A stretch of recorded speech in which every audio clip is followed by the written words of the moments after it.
Hey guys, as much as I hate to admit it, summer is well and truly over. The leaves are falling outside, and with it, so are the temperatures, and winter is going to be here before you know it.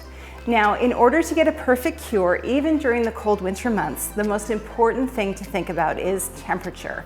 And it's not just the temperature of the art resin, it's also the temperature of the room that you're resining in. So let's talk about the temperature of the art resin.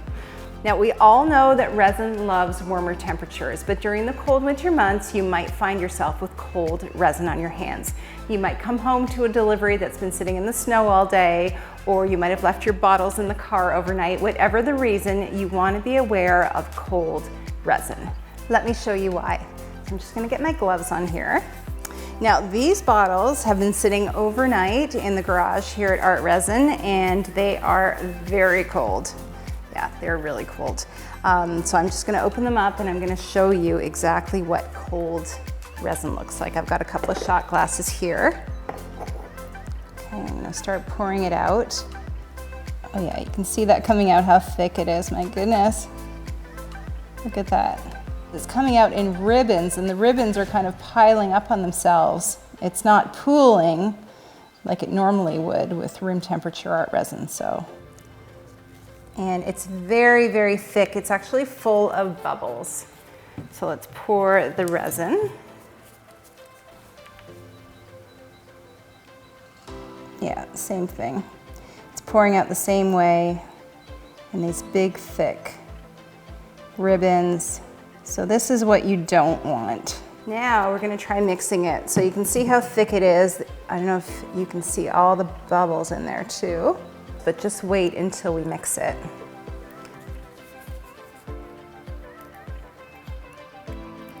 I'm gonna mix these together and you're gonna see just how thick and clumpy it is. It's full of bubbles, thousands and thousands of micro bubbles because it's so cold. And those bubbles you will never be able to torch out. Oh my goodness, can you see that? Now normally when you first mix the resin and hardener, it is a little cloudy at first, but then it becomes translucent as the two parts mix together, but this is like an entirely different thing. Okay, I'm just gonna pour this now. Okay, and as I pour, you are gonna see, oh, look at all of those bubbles, my goodness. That's not from mixing, that is because the resin is cold. I'm just gonna spread it out a bit. Obviously, I don't have enough to cover the entire piece, but I'm just gonna pretend. And I have this kind of like frothy areas that are just full of bubbles. So that would be about the thickness. So let's get our torch.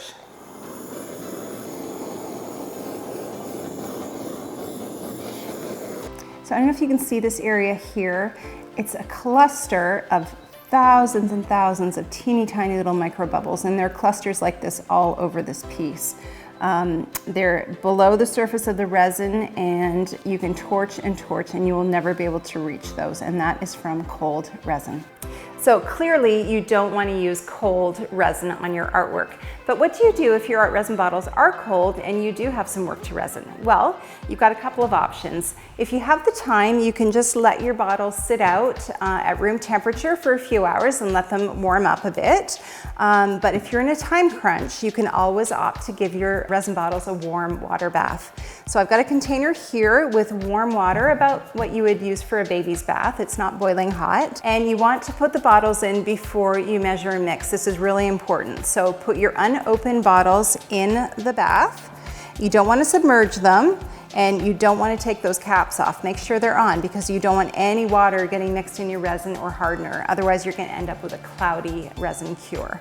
Okay, so you want to leave them in for about 15 minutes or so. That should do it. But if you've got, really big bottles of resin, or your resin bottles are very cold, you might want to check it after 15 minutes, and you can leave it in for a bit longer if they still feel cold.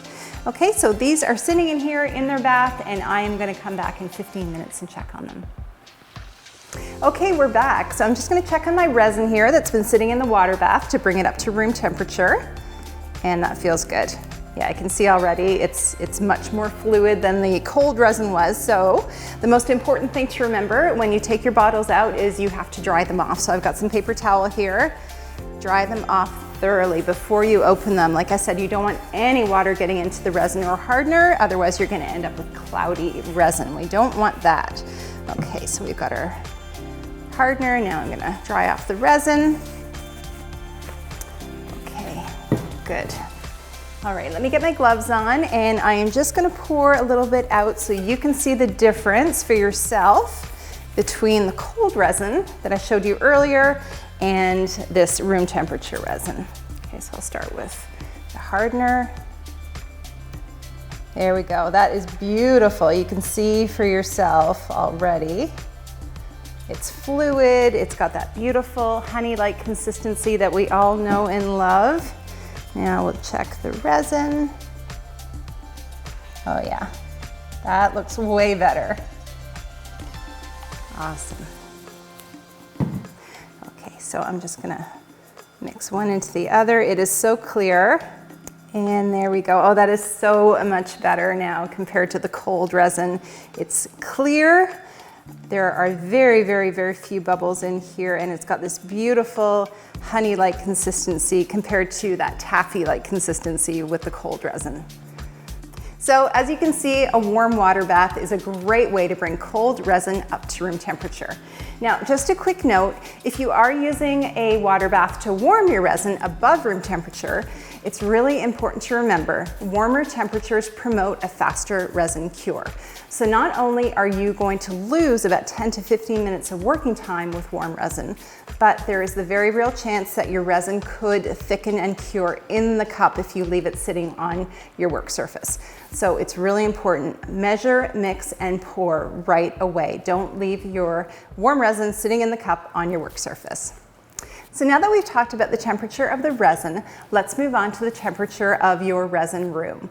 So the ideal temperature is between 75 and 85 degrees Fahrenheit or 24 to 30 degrees Celsius. You want a warm and dry environment. So not only should your room be at these temperatures, but they should stay stable at these temperatures for the first 24 hours. You don't want any fluctuation with the temperature. If the temperature does drop, you could end up with surface imperfections in your resin cure, or your resin actually might not even fully cure. So in order to illustrate this, I'm going to resin 3 different samples here, and I'm going to let them cure in 3 different environments. And tomorrow, I'm going to show you what effect that has on the resin cure. Let's get started. So I'm just going to grab my room temperature resin and my mixing cup and my stir stick. So each one of these boards requires 2 ounces total. So I'm going to mix 6 ounces of resin. So 3 ounces of resin, 3 ounces of hardener for a total of 6 ounces. Next is my 3 ounces of resin. And it doesn't matter which one you pour first. Okay, got my measuring stick, and I'm going to mix for 3 minutes, scraping the sides and scraping the bottom as I stir. All right, so I'm done mixing. My art resin is looking beautiful. It's a great consistency, and I am ready to pour.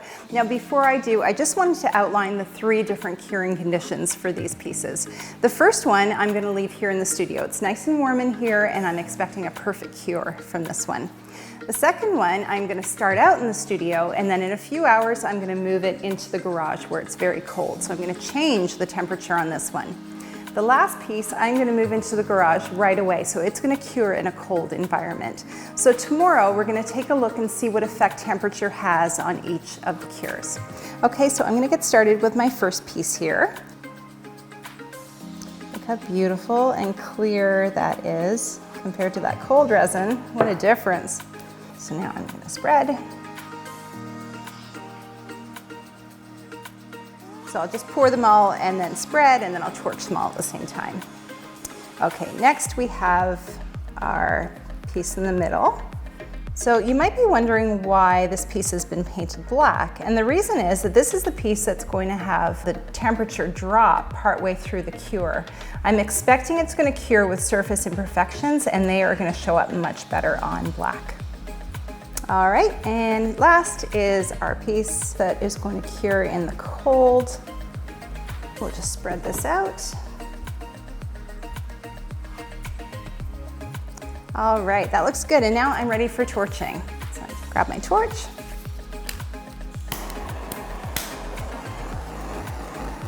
See all those bubbles disappearing. All right, that looks good. So let me just grab my toothpick here and do my dust check.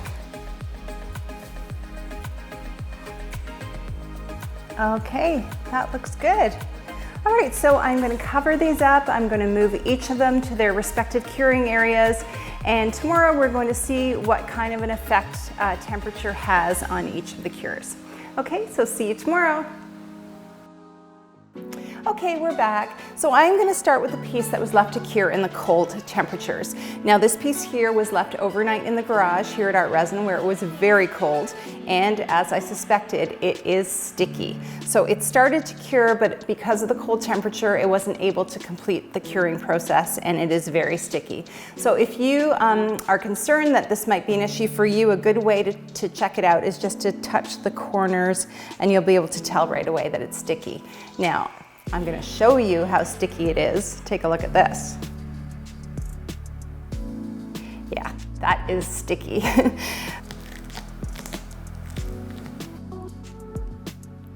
Now, I don't recommend that you stick your gloved hand in the middle of your artwork like I just did. And the reason being is that this piece actually is not a lost cause. If you find that you've got sticky resin due to cold temperatures, all you need to do is move your artwork to a warmer environment. Give it another 24 hours to let it finish curing, and it will be fine, and you will never know you had a sticky resin issue. Now, if after 24 hours your piece is still sticky, then temperature probably wasn't the issue. You likely had a measuring or mixing issue, in which case you'll have to mix up a fresh batch of ArtResin and re-pour. So remember, don't let your resin cure in cold temperatures. Okay, so let's move on to our next piece. Okay, so these next set of boards had the temperature drop partway through the curing process. Now you might notice I've got 3 boards here. We ended up using 3 because we were really curious to see the effect that dropping the temperature at different stages would have on the cure. So this first board here was allowed to cure in the studio for 2.5 hours before we moved it out to the garage where it was quite cold. And it has a really, really pronounced orange peel effect. So it's got this kind of wrinkling, it's got surface imperfections. It's had a really significant effect on the resin cure. And this one spent 5 hours in the studio before it went out into the cold. The orange peel effect is definitely there. The dimples are definitely there, although it's much less pronounced than on this first piece that only spent a couple of hours in the studio. Now let's take a look at this one. This spent 8 hours in the studio, and then we moved it into the garage overnight. There's a little bit of orange peel effect happening here, not really so many dimples, but all in all, it's in much better shape than the first 2 here. So what that tells me is if you can let your piece cure at room temperature for the first 24 hours and keep that temperature stable, you're going to end up with a perfect ArtResin cure. Now, although you might think putting your piece in a sunny window is the best place to cure it, it really isn't, because when the sun goes down, that temperature is going to drop and you're going to end up with surface imperfections in your resin. Now, the only way to fix these imperfections is to sand the surface down and pour a fresh coat of ArtResin. All right, so let's move on to our final piece. So this piece was allowed to cure here in the studio where it's nice and warm and the temperature stayed warm for the first 24 hours. So let's take a look. It is absolutely perfect. There are no imperfections at all. It looks absolutely beautiful. So just to recap, when you're using ArtResin during the colder winter months, don't use cold resin. Make sure your resin room is at least room temperature, if not a bit warmer. In fact, 24 to 30 degrees Celsius or 75 to 85 degrees Fahrenheit is ideal. And third, make sure your temperature stays stable for the first 24 hours. If you follow these instructions, you'll end up with a perfect ArtResin cure. I hope this was helpful. If you have any questions or comments, please leave them below, and we will see you next time.